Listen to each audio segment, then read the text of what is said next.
Það hefur verið að kæla nýðin og hvernig skrokkurinn hjá hann eftir öll þessi átök hingað til?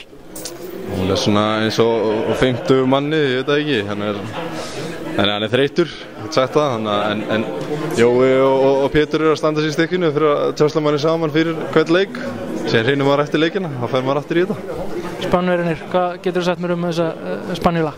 Þeir eru bara hrikalega góðir, þetta svona, við heldum þessu í 5 stuði fram í hálfleik og vorum bara að spila fantavörn og góða sókn og setja skotinn okkar, en síðan hægt og rólega fara þeir bara að halda áfram með sínu leik og þetta er bara svona eins og vél, þeir eru bara svona dísilvél, þeir eru bara lengi hitna kannski en halda alltaf áfram.